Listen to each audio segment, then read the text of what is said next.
यानंतर बातमी कोल्हापुरातल्या। कोल्हापूर जिल्ह्यामध्ये खत विक्रीतल्या अनियमिततेला आळा घालण्यासाठी कृषी विभागानं धडक कारवाई सुरू केली आहे। आखातातल्या युद्धामुळे खत पुरवठ्यावर परिणाम झाल्याचं कारण देत ही फसवणूक केली जाते आणि त्यामुळे शेतकऱ्यांना नाहक त्रास सहन करावा लागतो आणि म्हणूनच कृषी विभाग आता कामाला लागलाय।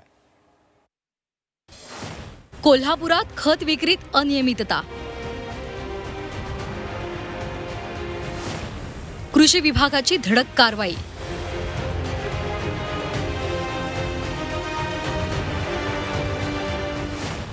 बारा खत विक्रेत्यांवर कारवाई।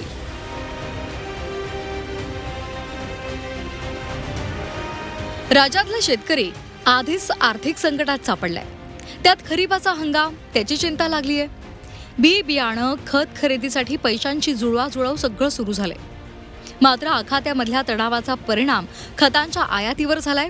हे कारण देत काही खत विक्री केंद्र शेतकऱ्यांची पिळवणूक करतायत। याची माहिती मिळताच कोल्हापूर कृषी विभागानं 1 एप्रिलपासून तपासणी सुरू केली।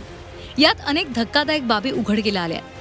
काही विक्रेत्यांकडे खत साठ्यात तफावत आढळली, तर काही ठिकाणी विक्री प्रक्रियेमध्ये नियमांचं उल्लंघन झालंय।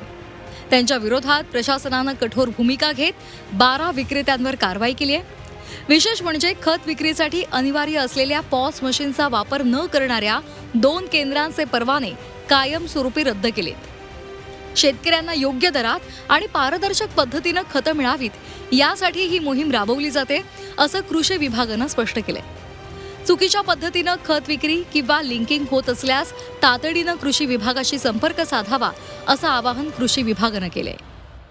सध्या खरीप हंगाम 2026च्या अनुषंगाने मोहीम स्वरूपात जिल्ह्यातील कोल्हापूर जिल्ह्यातील कृषी सेवा केंद्रांची तपासणी सुरू असून प्रत्यक्ष गोदामातील साठा व पॉस मशीनवरील साठा याची पडताळणी केली जात आहे। सदर साठ्यामध्ये जर तफावत आढळून आली किंवा त्रुटी आढळून आल्या तर संबंधितावर आपण कठोर कारवाई करत आहोत।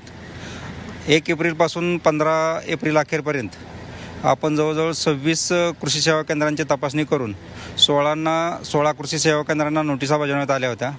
त्यापैकी 10 कृषी सेवा केंद्रांचे परवाने निलंबित करण्यात आलेले आहेत आणि 2 कृषी सेवांचे परवाने कायमस्वरूपी रद्द करण्यात आलेले आहेत। 1 एप्रिलपासून आतापर्यंत जिल्हा आणि तालुका गुण नियंत्रण समितीनं 174 कृषी सेवा केंद्रांची तपासणी केली। त्यापैकी 16 विक्रेते नियमांचं उल्लंघन करत असल्याचं आढळून आलं।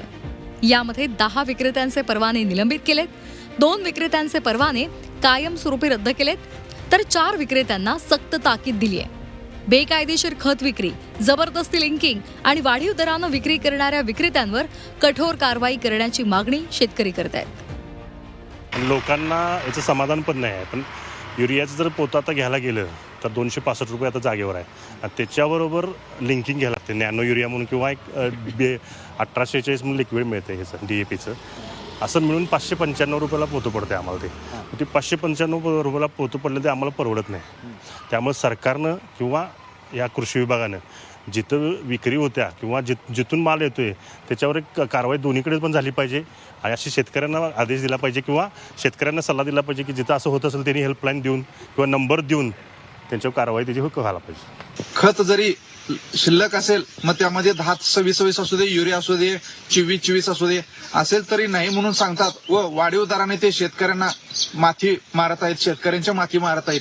त्याचबरोबर त्या खताबरोबर जे बाजारातील काही बोगस कंपन्यांनी जी खतं आणून ठेवलेली आहेत त्या दुकानामध्ये ते त्या युरिया असू दे, 26 असू दे, 24 असू दे यांच्याबरोबर ते लिंकिंग देत आहेत। ते लिंकिंग देऊन शेतकऱ्यांची फसवणूक करण्याचं काम चालू आहे। असे जे लिंकिंग आणि वाढीव दराने जे शेतकऱ्यांना जे कृषी सेवा केंद्र असू दे किंवा खत विक्री करणारे संघ असू देत यांना जिल्हा कृषी अधीक्षकांनी हुडकून काढून त्यांच्यावर योग्य ती कारवाई करावी, त्यांचा परवाना रद्द करावा। या कारवाईमुळे ही अनियमितता दूर होते का, शेतकऱ्यांना दिलासा मिळतो का, हे पाहणं महत्त्वाचं। प्रताप नाईक, झी 24 तास, कोल्हापूर।